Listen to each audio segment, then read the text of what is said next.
कलयुग में इंसान नीचे गिरने के सारे रिकॉर्ड तोड़ता जा रहा है और उसके लिए उसे किसी बड़े मकसद या इच्छा पूर्ति की जरूरत नहीं है। और इसी वजह से जुर्म आज के इंसान पर बहुत आसानी से हावी होता जा रहा है। लगभग 6 महीने पहले मेरी पोस्टिंग बिहार के माझी गांव में थी।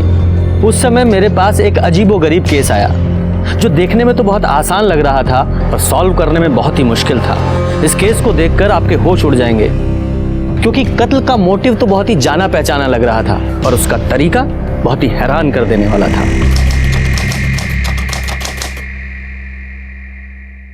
आनंद, हम तुमको कह रहे हैं, हम दोनों भागकर शादी कर लेते हैं। रमा, हम तुमसे प्यार करते हैं, कोई मजाक बात थोड़ी है। तुम्हारे बाबूजी को समझना पड़ेगा ये। मेरे घर वाले सच में कभी नहीं मानेंगे। हम समझाएंगे तुम्हारे पापा को, देखना वो मान जाएंगे। तुम बिल्कुल टेंशन मत लो। रमा, उसके बेटे ने ब्याह करेगी, अपना मर्जी चलेगी, जान मार देगी तुम्हारी। अरे क्या कर रहे हैं आप? अरे ये जो की तो की, आप भी कोनो अच्छा नहीं कर रहे हैं, आप भी तो गलती कर रहे हैं ना। अरे जवान बिटिया को बड़े बाजार में बेइज्जत करते हुए खींचते हुए घर से ला रहे हैं। अरे गलती हो गई कि घसीट कर लेकर आए, मार कर लाना चाहिए था, अक्ल ठिकाने आती है। काबे, हमारा लौंडा होके पिट के आया, शर्म नहीं आया तुमको? हैं? इसको दावा बोल रही हो तुम? जंग जीत के नहीं आया तुम्हारा लाल, पिट के आया लौंडिया चकल्लस में, वो भी उसके बाप से। साला खुद का इज्जत तो है नहीं, हमारी इज्जत पे मुंह दिए। अबे मेमना बने का बेटा, तुमसे बतिया रहे हैं, कहा नहीं ये खींच के दो झापड़ू सिला को। बाबूजी हम उनको कैसे मारते? हम रमा से इतना प्यार करते हैं तो उनके पापा पे कैसे हाथ उठाते हैं? क्या कर रहे हैं आप? खबरदार जो दरवाजा खोला तो अब ये दरवाजा तब खोलेगा जब इसका ब्याह होगा। बराबर का लड़का देखकर 2-4 दिन में इस मुसीबत को यहाँ से चलता कर देंगे। आनंद ऐसा कुछ नहीं होने देगा। आनंद हमको बहुत चाहता है। आनंद हमारा ब्याह किसी और से होने नहीं देगा, देख लीजिएगा आप। देखा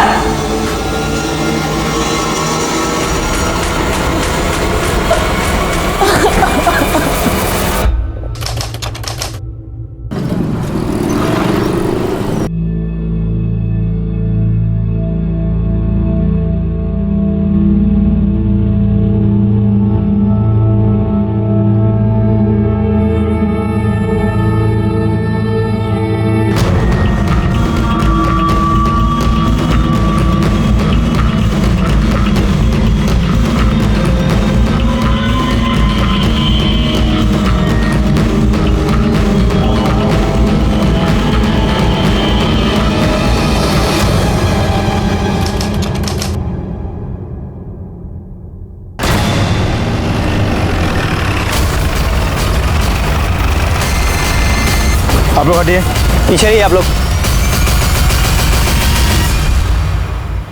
जाओ, आसपास चेक करो, कुछ मिलता है क्या? सर, ये बॉडी सबसे पहले किसने देखा था? हमने सर। सुबह को यहाँ से हम जा रहे थे तो देखे लड़की का लाश पड़ा हुआ है। कहाँ रहते हो? यही बगल के गांव में।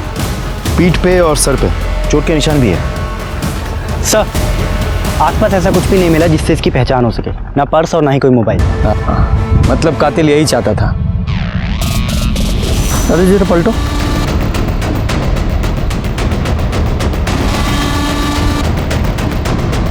पीठ पे 3 घाव है और सर पे भी चोट का निशान है और आसपास खून की एक बूंद भी नहीं है।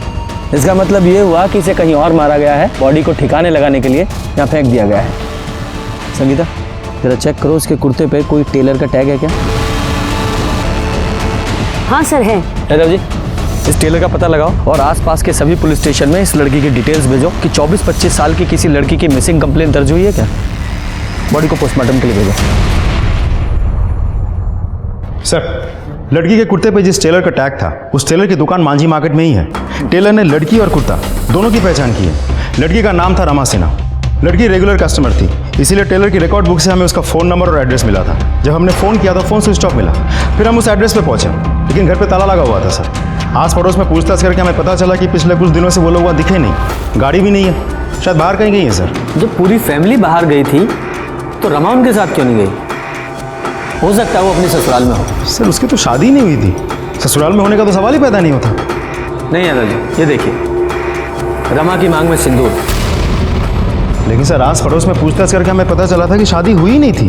यादव जी शादी तो हुई थी, लेकिन शायद लोगों को नहीं पता था कि वो शादीशुदा है, और शायद यही उसकी मौत का भी कारण हो। यादव जी, ये रमा के सारे कॉल रिकॉर्ड्स और फोन लोकेशंस निकालिए और इस सिन्हा फैमिली की जितनी हो सके उतनी डिटेल्स निकालो। हम तो रमा को बहुत सीधी सादी मानते थे। अरे सीधी सादी स्कूल टीचर थी, पर ये सुना था कि कोई आनंद मिश्रा के साथ उसका चक्कर भी चल रहा है।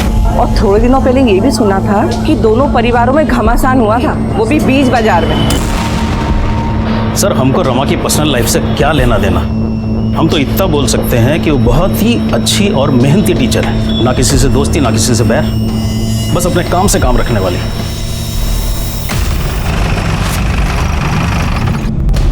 अब आदमी के जाने के बाद साहब का बुरा बोले, लेकिन रमा के कारण अभिजीत बाबू थोड़ा परेशान रहते थे। 2 दिन हो गए साहब, उनका कुछ पता ही नहीं कहाँ चले गए। उनका फ़ोन लगाओ तो ना उनका फ़ोन लगता है ना उनके बेटे का फ़ोन लगता है। माल आया पड़ा है साहब, पेमेंट करनी है साहब। 2 दिन से बहुत परेशान है, कहाँ गए कुछ मालूम ही नहीं है। सर मैंने कई लोगों से पूछताछ की, लेकिन किसी को भी नहीं पता सिन्हा फैमिली कहाँ है, और उनके फ़ोन्स भी स्विच ऑफ आ रहे हैं सर। यादव जी, ये अभिजीत, रत्ना और शिवम तीनों के कॉल रिकॉर्ड्स और मोबाइल लोकेशन निकलवाओ। तब तक इस आनंद से मिलते हैं, देखते हैं वो क्या कहता है। साहब आनंद का शादी रमा से हुआ, उसके बाद रमा अपनी अम्मा के घर गई आशीर्वाद लेने। एक बार को हम अपनी अम्मा से मिलना चाहते हैं। फिर लौटी नहीं साहब। आप ही सोचिए साहब, हमरे बिटुआ पे का गुजरी होगी। अरे बौरा गया है साहब एकदम। अपने बेटे को बुलाइए, उससे बात करनी है हमें। अरे क्या बात करिएगा साहब, उससे होश ही नहीं है उसको। दिन रात रमा के घर के चक्कर लगाता रहता है। कह रहा था कि उसके परिवार वाले रमा को जबरदस्ती ले गए हैं और दूसरा ब्याह कर देंगे उसका। यह पॉसिबल नहीं है, रमा का मर्डर हो गया है। मर्डर? अरे कहा होगा हमारे बिटुआ का, लेकिन कौन मर्डर किया साहब उसका? फिलहाल तो हमें नहीं पता, हो सकता है आपके बेटे आनंद ने किया हो। बुलाओ उसे। अरे साहब बुलाएंगे तो तब ना जब वो घर पे होगा, आता ही नहीं है घर पे। यादव जी, हमें अब सबके फ़ोन नंबर्स चाहिए, और एक बार आपका बेटा घर लौटा है तो पुलिस स्टेशन भेज दीजिएगा। ठीक है साहब।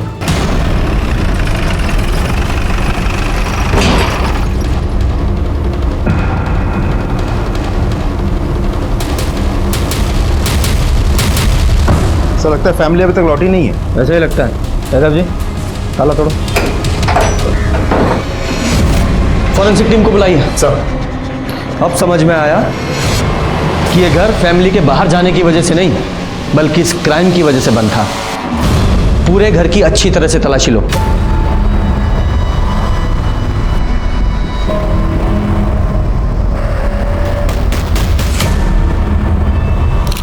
सर सामान गायब है सर।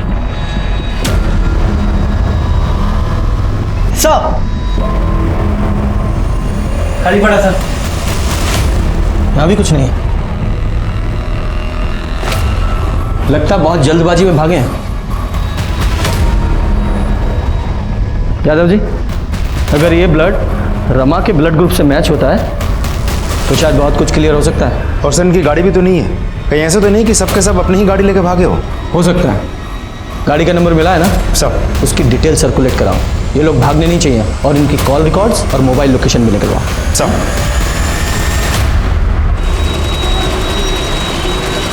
यादव जी। जी सर।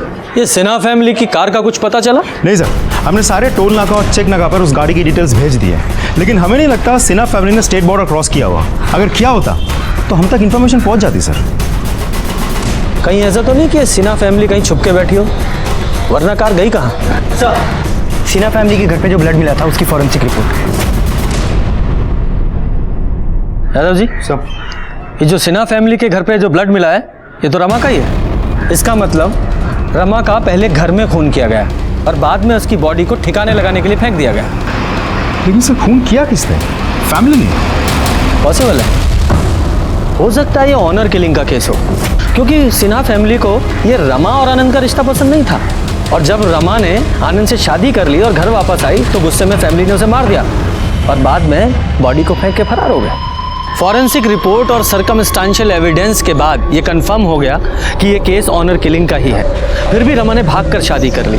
अपने बाप के गुस्से को अनदेखा करके वो अपनी माँ से आशीर्वाद लेने पहुंची, लेकिन वापस नहीं लौटी। और अब हमारे लिए सबसे ज्यादा जरूरी था सिन्हा फैमिली और उनकी कार का मिलना। सर, अगर ये केस ऑनर किलिंग का होता तो माँ बाप जिंदा होने चाहिए थे, लेकिन उन दोनों का भी मर्डर हो गया।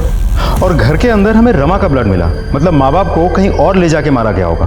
लेकिन समझ में नहीं आ रहा है माँ बाप को कौन मार सकता है और क्यों। देखो, किसने मारा ये तो कंफर्म नहीं बोल सकते, पर वो रमा का पति जो आनंद है उसके पास भी मोटिव है।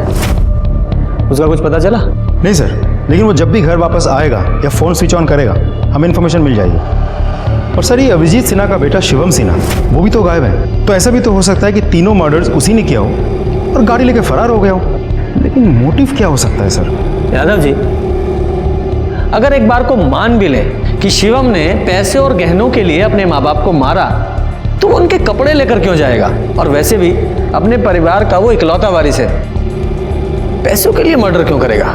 सर, सिन्हा फैमिली के कॉल रिकॉर्ड्स।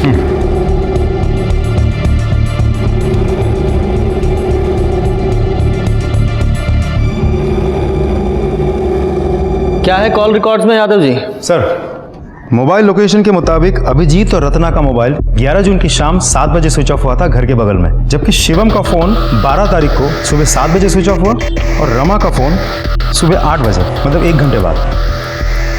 सुबह 8 बजे, यानी रमा जब अपनी माँ से मिलने आई थी तब। मतलब अभिजीत और रत्ना का मर्डर 11 तारीख की रात को हुआ और रमा का मर्डर हुआ 12 तारीख को अगले दिन सुबह 8 बजे शायद। बाकी पोस्टमार्टम रिपोर्ट से पता चल जाएगा क्या आता है, देखते हैं। ये सिन्हा फैमिली की डिटेल्स पता की थी ना, शिवम की क्या डिटेल्स है? कुछ खास नहीं सर, क्योंकि शिवम बहुत ही रिजर्व टाइप का आदमी है। उसके फ्रेंड्स, दोस्त यार वगैरह है नहीं कोई। और दोस्त के नाम पे एक ही है, अजय कुशवाहा। अजय कुशवाहा, बुलाइए उसे। दोस्त है, कुछ तो राज पता होगा ही। सर, शिवम का कभी उसके पापा से बना ही नहीं। अंकल सोचते थे वो उनका बिजनेस देखेगा, पर शिवम का मन मुंबई जाकर सेटल होने का था। और जैसे हमने उसको बताया कि हम मुंबई जा रहे हैं, तो वो तुरंत अपना प्लानिंग बना लिया मुंबई जाने का। तो अब वो कहाँ है? मुंबई में?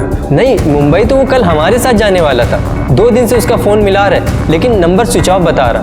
अब पता नहीं वो जाएगा कि नहीं, कहाँ है वो, हमको तो कुछ समझ में नहीं आ रहा। अब हम तो कल मुंबई निकल जाएंगे, अब वो अपना देखे। अपना ये मुंबई का टिकट कैंसिल करा लो। मतलब जब तक शिवम नहीं मिल जाता तुम कहीं नहीं जा रहे हो, और जैसे वो तुमसे कांटेक्ट करने की कोशिश करेगा तुरंत हमें बताओगे। जी सर।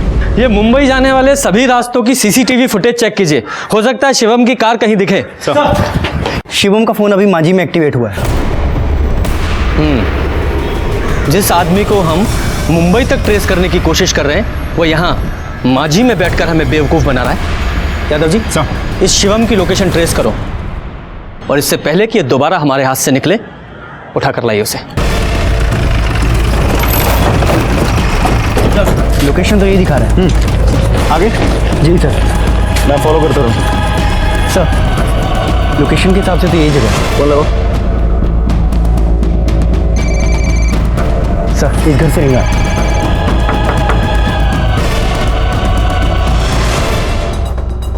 शिवम कहाँ है? शिवम? कौन शिवम साहब? हमको नहीं पता। तुम्हारा नाम क्या है? गोपाल। फोन लगाओ। घंटी की आवाज आ रही है अंदर से। फोन तुम्हारा है? लेके आओ फोन। बात सुनिए सब। वो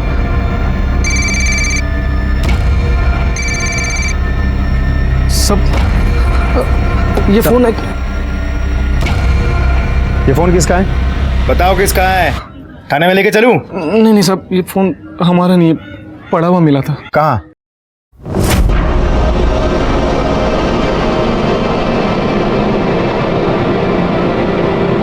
जय माता दी। बैटरी खत्म हो गई तो मोबाइल बंद पड़ गया, और हम भी चार्ज नहीं किए। फिर सब जब 2-3 दिन हो गए तो हम मोबाइल चार्ज किए, आज ही ऑन किया था साहब। कि आप सब माफ़ी दे दो साहब, गलती हो गई। ठीक है। ये फ़ोन कहाँ मिला था तुम्हें? वो बजाज रोड नंबर 3 पे साहब। Bajaj road number 3? ये अभिजीत सिन्हा का घर वही है ना? जी सर।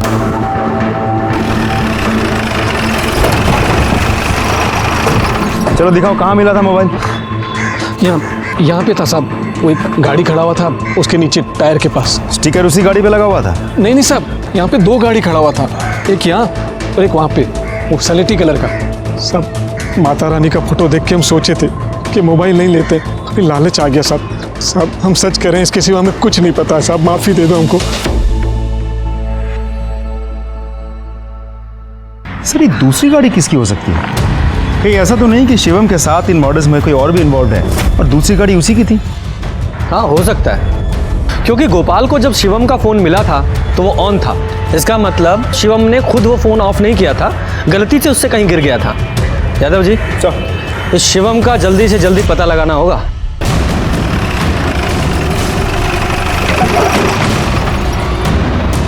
तुम उधर देखो।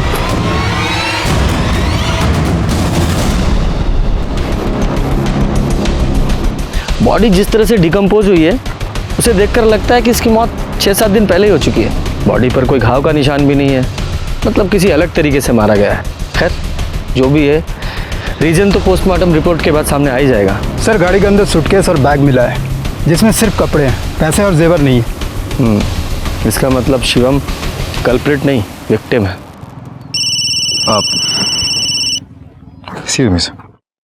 सर यहाँ एक लोकल गुंडा है राजा सिंह, जिसके सर पर नेताजी का हाथ है। अभी हम 2 दिन पहले सुने थे कि वो ठेके पर बकैती कर रहा था कि उससे दुश्मनी करोगे तो सिन्हा परिवार की तरह गायब हो जाओगे। इस राजा के साथ सिन्हा फैमिली की क्या दुश्मनी थी? उसकी एक बहन है इला, जिसका कुछ प्यार व्यार चल रहा था शिवम से। ठीक है सर, लगता है सिन्हा फैमिली का मर्डर मिल गया। इस बार तो गठबंधन पार्टी लेकर रहेगी। राजा कहाँ है? पता नहीं साहब। सर्च करो।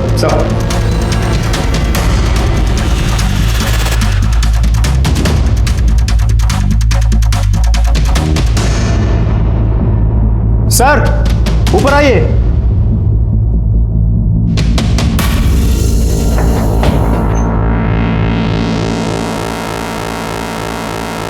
कौन है आप?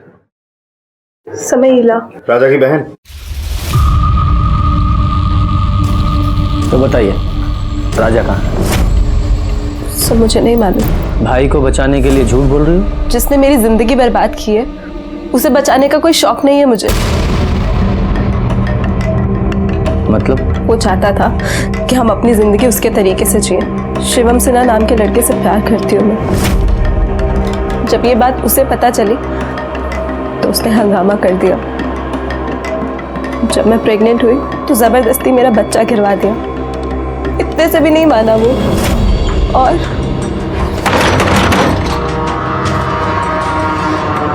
अच्छा तुम हो बेटा। अभी तो सिर्फ कूटे जा रहे हो, अगर उससे दूर ना हुए ना तो जान से मार देंगे, समझ गए? क्या हो रहा है? कौन हो तुम और हमरे बेटे को काहे मार रहे हो? बेटा ये तुम्हारा बेटा है? हाँ। फिर तो तुमको सजा देना बनता है। शर्म नहीं आता है तुमको ऐसा नालायक बेटा पैदा करते हुए? फिर मैं शिवम से मिली। हमने मुंबई जाने का प्लान बनाया। मैं 20 तारीख को शिवम को मुंबई में मिलने वाली थी। आप प्लीज मेरी मदद कीजिए ना। अगर आप मुझे यहाँ से नहीं निकालेंगे तो मेरा भाई मुझे कभी यहाँ से निकलने नहीं देगा। प्लीज सर मुझे शिवम से मिलना है। सॉरी, आप शिवम से अब कभी नहीं मिल पाएंगे। क्यों? क्या हुआ? उसका मर्डर हो चुका है। क्या?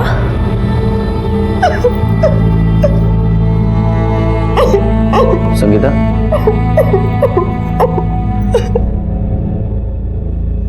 मैं आपकी हालत समझ सकता हूँ। बस एक आखिरी बात बताओ, तुम्हें लगता है तुम्हारा भाई राजा शिवम को मार सकता है? Yadav ji sir, state border seal करो। राजा भागना नहीं चाहिए। सारे खबरियों को एक्टिवेट करो। 24 घंटे के अंदर अंदर राजा मुझे लॉकअप में चाहिए। जी सर। सर मुझे लगता है आपका शक सही था। शिवम की मौत भी 11 जून को रात 8 से 10 बजे के बीच हुई थी, गला घोटने की वजह से। लेकिन फॉरेंसिक रिपोर्ट के हिसाब से गाड़ी में कोई फिंगरप्रिंट्स नहीं मिले और ना ही स्टीयरिंग व्हील में मिले। लेकिन हाँ, गाड़ी के सीट और डिक्की में जो ब्लड स्टेन मिले हैं उसके साथ अभिजीत, रत्ना और रमा के ब्लड ग्रुप मैच हुए हैं। यादव जी इसका मतलब ये हुआ कि कातिल ने सिन्हा फैमिली की बॉडीज को ठिकाने लगाने के लिए उन्हीं की कार का इस्तेमाल किया और उस पे से सारे फिंगरप्रिंट्स मिटा दिए। लेकिन उसने एक गलती कर दी, उनकी कार से उसने ब्लड स्टेन नहीं हटाए। उसने अभिजीत, रत्ना और रमा तीनों का फोन स्विच ऑफ कर दिया, लेकिन शिवम का फोन स्विच ऑफ नहीं कर पाया क्योंकि उसे पता ही नहीं चला कि उसका फोन कब और कहां गिरा, जो कि बाद में गोपाल को मिला। हो सकता है सर। पर यादव जी, मुझे एक बात समझ में नहीं आ रही है कि कातिल ने 11 तारीख की रात को अभिजीत, रत्ना और शिवम तीनों का खून कर दिया, लेकिन रमा को उसने 12 तारीख की सुबह यानी कि 12 घंटे के बाद मारा। इसका मतलब है कि कातिल लगातार सिन्हा फैमिली के घर में बना हुआ था।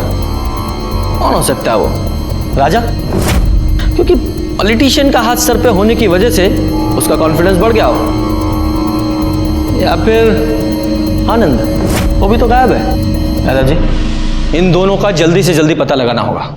यह केस ऑनर किलिंग से लेकर शिवम के स्वार्थी होने से होता हुआ अब एक बदले की भावना का लगने लगा था, जिसमें राजा का मोटिव तो क्लियर था, पर आनंद जो इतने समय से गायब था उसका मोटिव हमें समझ में नहीं आ रहा था। अगर वो रमा से शादी करने के लिए इतना बेचैन था तो उसका मर्डर क्यों करेगा? हम लोग इसी उधेड़-बुन में थे, तभी इस केस में एक नया किरदार और नया एंगल सामने आया। अब ये कौन है? सर ये साहब, हम प्रकाश कुमार, सिन्हा परिवार के एकमात्र रिश्तेदार बचे हैं साहब। वो कैसे? साहब, रत्ना सिन्हा हमारी बुआ थी। अच्छा। हमारे पिताजी की इकलौती बहन। सब बहुत साल पहले पिताजी का देहांत हो गया, फिर 3 साल पहले अम्मा भी गुजर गई। फिर बुआ हमको फ़ोन करके बोली कि यहीं आ जाओ, फूफा जी के काम धंधे में हाथ बटाना। तो पिछले 3 साल से हम यहीं हैं साहब, और फूफा जी के खानदान में भी कोई है नहीं, तो हम ही हुए एकमात्र रिश्तेदार। ठीक है, मान लिया तुम उनके रिश्तेदार हो, पर ये कहानी हमें क्यों सुना रहे हो? साहब थोड़ा धैर्य से सुने, तो उसी पे आ रहे हैं। बैठ जाएं। बैठो। धन्यवाद साहब। साहब कहा है कि 2 साल पहले ना फूफा जी 2 दुकान लिए थे, तो एक दुकान उनसे हम ले लिए किराए पे अपना धंधा शुरू करने के लिए, और एक दुकान अपने दोस्त संजीव को किराए पे चढ़वा दिए। आपको शक सुबह है तो आप जांच कर सकते हैं साहब। अरे ठीक है, लेकिन साफ साफ बोलो, कहना क्या चाहते हो? सर, हम बुआ के परिवार के मृत्यु प्रमाण पत्र के लिए आपका एनओसी चाहते हैं साहब, ताकि पूरा प्रॉपर्टी हमारे नाम पे हो सके। अब हम ही तो हैं अकलौते वारिस। तुम्हारे जुबानी खर्च के अलावा तुम्हारे पास कोई पुख्ता सबूत है कि तुम ही हो अकेले वारिस? क्या बात कर रहे हैं साहब, पूरा माझी गवाह है। सब जानते हैं कि हम उनके भतीजे हैं, सब देखे हमको फूफा जी के साथ। और साहब ये बात तो उनके यहाँ जो काम करता है ना पप्पू, वो भी जानता है कि हम उनके एकमात्र रिश्तेदार हैं। काहे का रिश्तेदार साहब? आदमी गया नहीं कि उसके पीछे हजारों रिश्तेदार खड़े हो जाते हैं। साहब गलती उनका नहीं है, गलती हमारा ही है जो हम यहाँ देर से पहुँचे हैं। मतलब? ये देखिए साहब, प्रकाश का है का नहीं हमें नहीं पता है, हमें तो ये पता है कि हम हैं असली वारिस। भगवान हमको एकदम नालायक औलाद दिया है, जिसको हमारा ये बिजनेस पसंद ना है। और बिटिया वो साला मिश्रा के लौंडे के चक्कर पे फंस गई। भैया सब ठीक हो जाएगा। एक बात बोले? जी भैया। तू है ना हमारा बहुत वफादार है रे। तू कागज और पेन लेकर जा। अरे जा लिख। मैं अभिजीत सिन्हा अपने पूरे होशो हवास में ये लिख रहा हूं कि मेरी सारी दुकान, मकान, सबका मालिक पप्पू है। भैया ये हम झूठ नहीं बोल रहे हैं साहब, सेठ जी खुदा ही लिखा पढ़ी करके गए हैं। इसके हिसाब से जायदाद के हम ही मालिक हुए, और सेठ जी के जाने के बाद हमारे पास एक ही सहारा बचा है, उस पर भी प्रकाश नजर गड़ा के बैठा है साहब।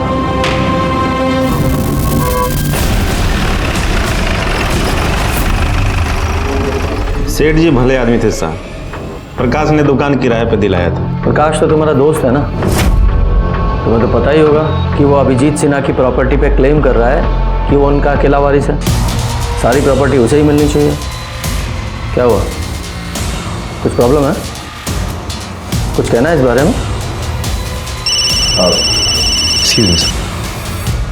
हेलो, हाँ ठीक है, तुम नजर रखो, हम पहुंचते हैं। सर, राजा का पता चल गया।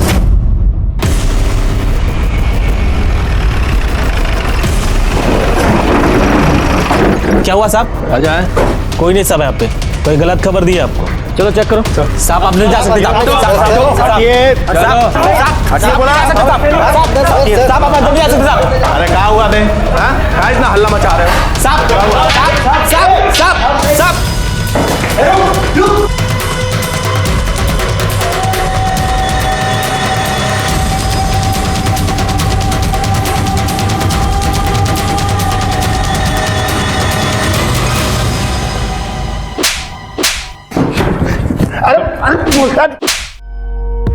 हम सच कह रहे हैं, हमने कुछ नहीं किया, हमने किसी को नहीं मारा है। जब तूने कुछ किया ही नहीं है तो भाग क्यों रहा था? अरे वो इला के चक्कर में हम शिवम और उसके परिवार वालों को धमकाए थे कि वो इला से दूर रहे, और फिर जब सिन्हा परिवार गायब हो गया तो हम भी ऐसे झूठ में हेकड़ी झाड़ दिया कि सब हमने किया है। देखिए दरोगा जी, जब आपको लाश मिला ना, हम डर गए कि बेकार में हम धरे जाएंगे, बस इसीलिए भाग रहे थे। हम कैसे मान लें कि तुम सिर्फ हेकड़ी झाड़ रहे थे? तुमने किसी का मर्डर नहीं किया? अरे 11 तारीख को तो हम मांझी में थे ही नहीं।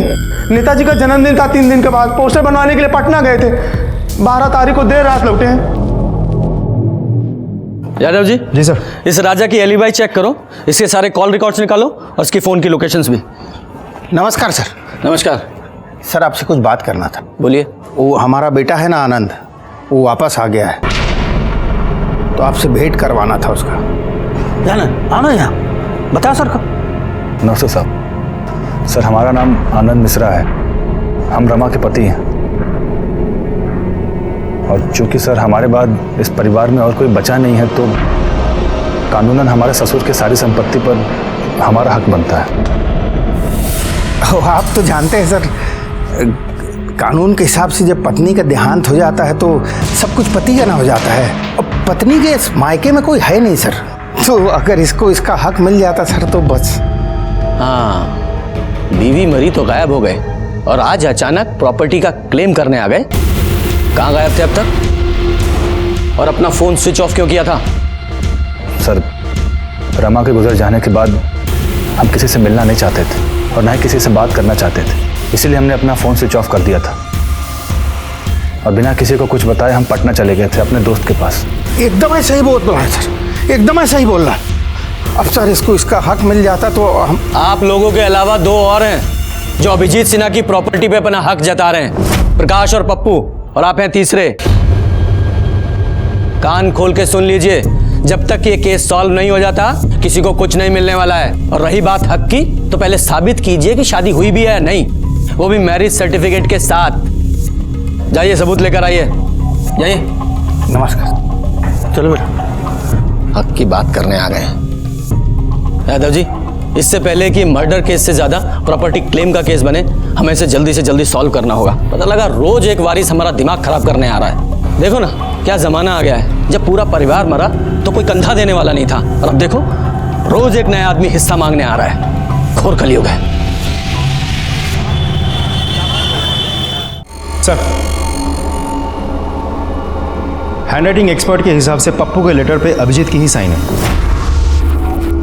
सर, कॉल लोकेशन के मुताबिक राजा 11 जून की सुबह से लेकर 12 जून रात के 11 बजे तक पटना में ही था।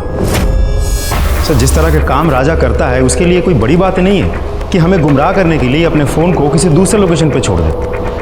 यादव जी, मुझे नहीं लगता कि राजा को यह सब करने की ज़रूरत है। कुछ समझा नहीं सर? समझाता हूँ। ये देखो, ये राजा अगर शिवम को मारता तो तभी मारता जब इसकी बहन इला प्रेग्नेंट थी।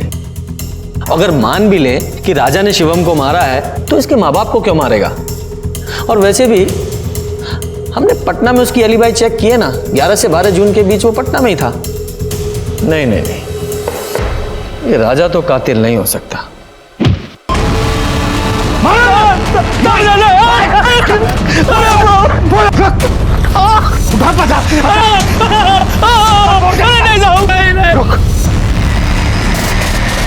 पहुंच गए ना, चुपचाप निकल ले हो। सिन्हा साहब की प्रॉपर्टी पे सिर्फ हमारे बिटुआ का हक है, क्या समझे?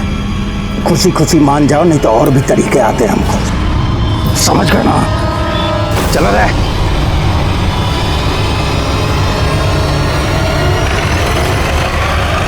देखो अनुज, मेरा केस की वजह से वैसे ही दिमाग खराब है, ऊपर से तुम ये उल्टी बात कर रहे हो। अगर मैंने कहा है इंटरव्यू के लिए जाना है तो मतलब जाना है। जाओ, तुम्हारे इंटरव्यू की पूरी रिपोर्ट लूंगा मैं, समझे तुम? हाँ रखो अब। सर, संजीव झा ने कल रात को सुसाइड कर लिया है। क्या?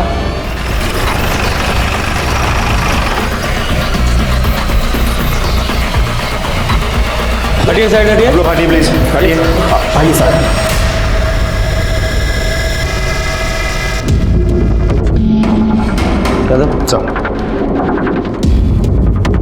बॉडी को सबसे पहले किसने देखा? हमने देखा था साहब। हम इनके घर में दूध पहुंचाते हैं। 3 महीने का उधार था साहब। सोचा इस बार पैसा लेकर ही लौटेंगे। बहुत देर से दरवाजा खटखटाए रहे पर दरवाजा नहीं खुला साहब। तब हमने खिड़की से झांक कर देखा साहब, तो हमने इनको लटका हुआ देखा। हमने मकान मालिक को फ़ोन किया और बाद में आपको भी कॉल किया साहब। एम्बुलेंस को कॉल करो। Sir,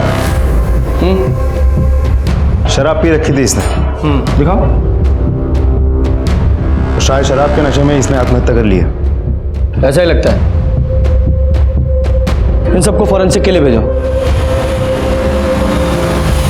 Yadav ji sir, postmortem report जल्दी से जल्दी चाहिए।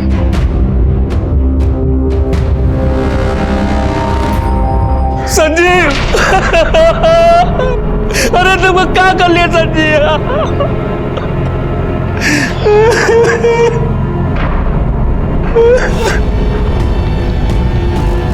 ये संजीव तुम्हारा दोस्त था ना? कुछ अंदाजा है उसने सुसाइड क्यों किया? काम धंधा नहीं चल रहा था साहब, बहुत दुखी रहता था। हमसे जितना बन पड़ा साहब हम किए। साहब दुखी तो था ही, दारू का लत लगा लिया। अब साहब एक ही दोस्त था साहब, देखे खुद का जान ले लिया दारू के नशे में। वो भी चला कहाँ गया संजीव? आपको क्या लगता है सर, सच में सुसाइड किया है या बात कुछ और ही है? यादव जी, इस प्रकाश कुमार और संजीव झा की पूरी डिटेल्स निकालो। सर, पोस्टमार्टम रिपोर्ट के मुताबिक संजीव की मौत रात 10 से 11 बजे के बीच हुई थी, दम घुटने की वजह से, ना कि फांसी लगाने की वजह से। और संजीव के कॉल रिकॉर्ड्स के मुताबिक मरने से 12 घंटे पहले तक उसने प्रकाश को 1 नहीं 2 नहीं बल्कि पूरे 15 कॉल्स किए हैं। और मरने से 1 घंटे पहले भी उसने प्रकाश को ही आखिरी बार कॉल किया था। और मर्डर के वक्त प्रकाश के मोबाइल की लोकेशन संजीव के घर की है। यादव जी ये देखिए, सिर्फ प्रकाश के मोबाइल की लोकेशन नहीं, ये आनंद के मोबाइल की लोकेशन भी मर्डर के वक्त संजीव के घर के पास ही की बता रहा है। हो ना हो, खूनी इन दोनों में से एक है। लेकिन सर, संजीव को मारने का मोटिव क्या निकलता है फिर? मोटिव भी ये दोनों ही बताएंगे। उठा के लाओ दोनों को। सर, हम सच बोल रहे हैं। हम तो संजीव के घर के पास गए भी नहीं थे। अगर झूठ बोलेगा तो और मार खाएगा। मार से बचना है तो सच बोल। बोल, सच बोल। सर, ये सब हम अपनी मर्जी से नहीं कर रहे थे।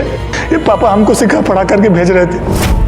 उन्होंने ही कहा था कि संजीव को जाके बोले कि वो दुकान खाली कर दे। और जब सर ये बात हम बोल कर निकले तब तक वो जिंदा था। और सर उसके बाद हम पप्पू के पास चले गए कि वो प्रॉपर्टी पे क्लेम ना करे। सर आप यकीन मानिए, ये सब पापा हमसे जबरदस्ती करवा रहे थे। हमको कुछ नहीं चाहिए सर, हम तो सिर्फ रमा से प्यार करते थे और वो हमें अब कभी नहीं मिलेगी सर। हम उसे कभी देख नहीं पाएंगे। इसकी हालत देख के तो ऐसा नहीं लगता है किसी का खून कर सकता है, और रमा का तो बिल्कुल नहीं। अब देखते हैं ये प्रकाश क्या बोलता है। वैसे प्रकाश के बारे में मैंने एक चीज नोटिस की थी जो मुझे याद नहीं आ रही। क्या थी वो? क्या? सर, अब अच्छे से याद कीजिए। अब तक हम प्रकाश से सिर्फ 2 ही बार मिले हैं।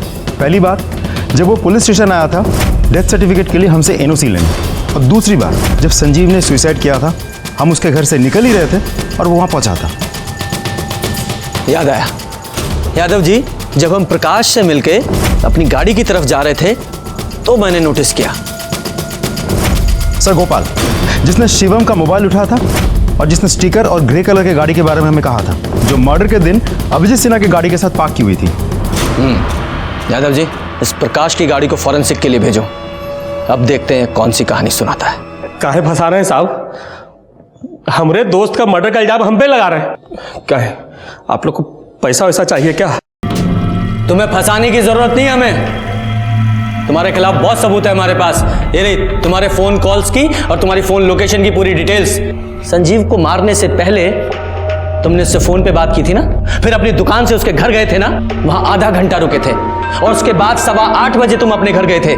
बोलो आधा घंटा क्या कर रहे थे वहां? साहब इसमें कौन सा बड़ा बात है साहब, संजीव दोस्त है हमारा, दुखी था, उसका काम धंधा बंद है, सांत्वना देने गए थे और साहब एक आधा घंटे बाद वापस भी तो आ गए थे। हाँ, कहानी अच्छी है। अब ये भी बता दो, तुम्हारे गाड़ी के पीछे जो ब्लड स्टेन मिले हैं वो किसके हैं? अरे साहब वो तो मुर्गे का खून है साहब, दोस्तों के साथ पार्टी किए थे, 20 किलो मुर्गा कटवाए थे, वही गाड़ी में लेके गए थे साहब। वो मुर्गे का खून नहीं, वो इंसानों का खून है। अभिजीत सिन्हा और रत्ना सिन्हा के ब्लड से मैच करता है वो।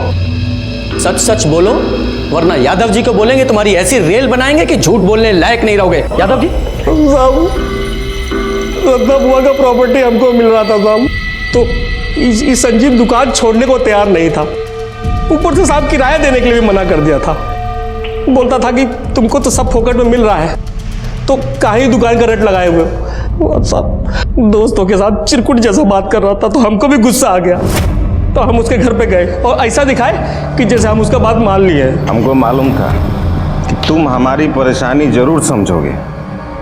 I love you, I love you. नहीं, ये तो हमें समझ में आ गया कि तूने प्रॉपर्टी के लिए मारा, लेकिन सिन्हा फैमिली को मारा कैसे? तो बार बार बोल रहे थे कि किराया भरो नहीं तो चलते बनो। अब साहब अपने सगे भतीजे के साथ ऐसा कोई करता है क्या? दुकान खाली करो का धमकी सुन सुन के ना उपटा गए थे एकदम। तो हम सोचे कि मार डालेंगे, तो फिर हम फूफा जी को फोन किए और कहे कि किराया देने के लिए हम घर पे आ रहे हैं। देखो, हमको 6 महीने का पूरा किराया चाहिए, कौन बहाना नहीं। चिंता मत कीजिए फूफा जी, आज के बाद आपको कोनो तकलीफ नहीं होगा। पापा क्या हुआ बाबू? सबका लाश गाड़ी में डाल के ठिकाने लगाने का प्लान बनाए थे, सबका फोन लिया, स्विच ऑफ किया, लेकिन साहब हमको शिवम का फोन नहीं मिला, तो हमें कुछ समझ में नहीं आ रहा था, तो हम घर चले गए। फिर सोचे कि अगले दिन उन्हीं की गाड़ी से उन्हीं लोगों का लाश ठिकाने लगाएंगे। अगले दिन उनके घर पहुंचे, उनके गाड़ी की चाबी ढूंढ ही रहे थे, तभी साहब। अम्मा,